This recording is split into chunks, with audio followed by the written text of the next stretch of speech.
sinzi uko ubigenza, sinzi no kubikora, icyo nzi ni uko iyo utegetse biratungana.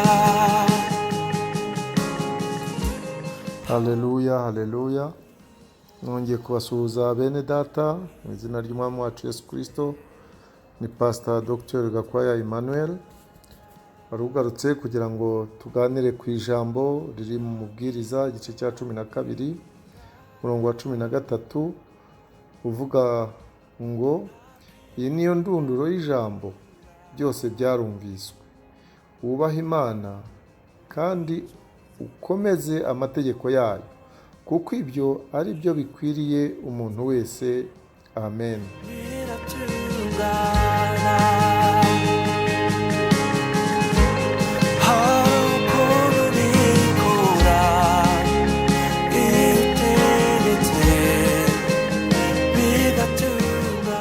Ni ijambo ryavuzwe n'umwami Salomo, wa wundi wagiye gusaba Imana agasaba ubwenge kugira ngo ashobore kuyobora ubwoko bwayo.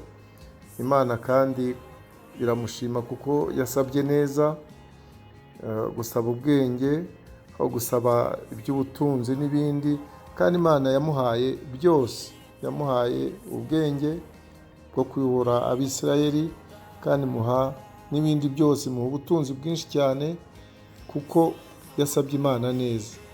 Muri iri jambo rero icyo avuga muri iki gitabo cy'umubwiriza, aravuga ati wubahe Imana kandi ukomeze amategeko yayo. Icyo ni ijambo rikomeye cyane ryo kubaha Imana no gukomeza amategeko yayo, kuko ibyo byose ari byo bikwiriye umuntu wese, ari kuri we nk'umwami, ari kuri wowe, ari kuri jyewe. Ibyo ni byo bikwiriye umuntu wese. Twavuga rero ngo wubahe Imana. Kubaha Imana nibyo ariko tujya tubona n'abana imbere y'ababyeyi babo. Wubaha umubyeyi uti? Umubyeyi wawe uvuga ngo uramwubaha, ukora iki? Harimo byinshi bikorwa kugira ngo bavuge ngo uri umwana wubaha, uri umuntu wubaha, ufite ikinyabupfura. Kubaha Imana cyangwa kubaha umubyeyi muri ubwo buryo twari tuvuga, ntugukora icyo akubwiye. Icyo umubyeyi yakubwiye ukagikora, kuko hari naho Yesu yavuze abantu babiri, avuga ati uyu umwana yamubwiye gukora ikintu, noneho arahakana ariko nyuma aza kugikora. Undi arahakana ati ntabwo ngikora. Umwe arahakanya ati singikora, none ariko nyuma arihana aza kugikora. Undi we aremera ati ndagikora, ariko nyuma ntiyagikora. Aho ngaho rero urumva harimo ikintu cyo kubaha kuwanze, ariko nyuma akaza kwihana akagikora. Ndibwira ko aruta cyane, nk'uko no muri Bibiliya babivuga, aruta cyane uriya wemeye kandi ntabikore. Natwe icyo Imana ishaka rero ni iki? Mu kubaha Imana nk'uko tubisoma muri Yobu cya gice cya 20 murongo wa 28, gice cya 28 murongo wa 28, avuga ngo dore kubaha Uwiteka nibwo bwenge, kandi kuva mu byaha niko kujijuka. Haba kujijuka, haba kumenya ubwenge. Urumva ko mu kumenya ubwenge birashaka ko wubaha Imana. Kubaha Imana byonyine nibwo bwenge. Iyo wubaha Imana rero ubona ubwenge. Nibwira ko muri iri jambo ryo mu mubwiriza yatubwira ngo wubahe Imana. Wubaha Imana ni ukuvuga ngo ibyo ishaka ko ukora nibyo ukwiye gukora. Ni nabyo yabwiye igihe Yosuwa ayobora Abisirayeli. Yabwiye dore ibiri muri iki gitabo, ni muri Bibiliya mu ijambo ryayo, igitabo cy'amategeko, ujye ubihamisha akanwa kawe, uba ari byo ugendera, ubyibwire ku manywa na nijoro. Ibyo rero nibyo bigaragaza no kubishyira mu bikorwa, nibyo bigaragaza kubaha Imana.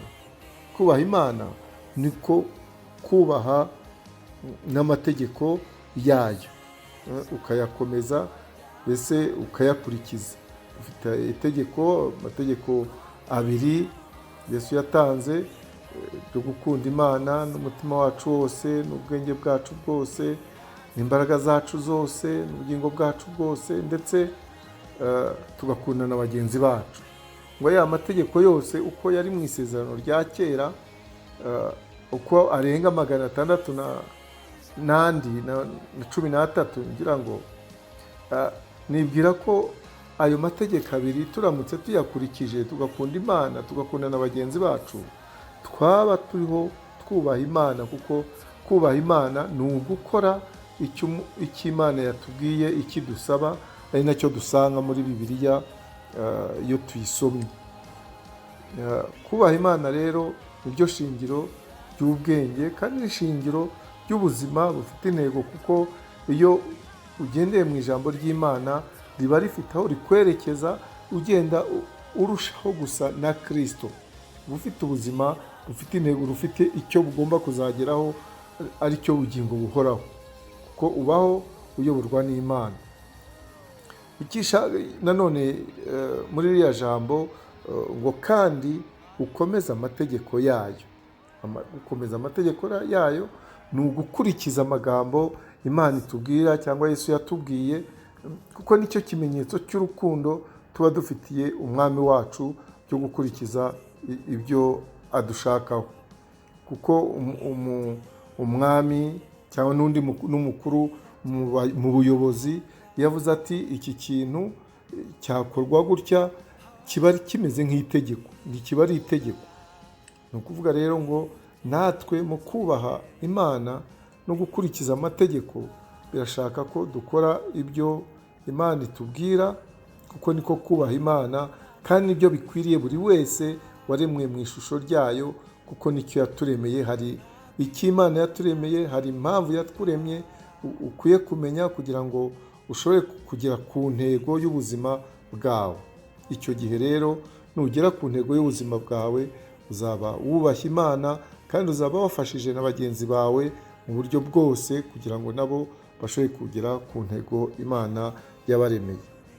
Imana rero iduhe umugisha kandi ikomeze kugendana natwe, dukomeze gushaka kugendana n'Imana, ariko tuyubaha, dukora ibyo ishaka, mu izina rya Yesu. Amen.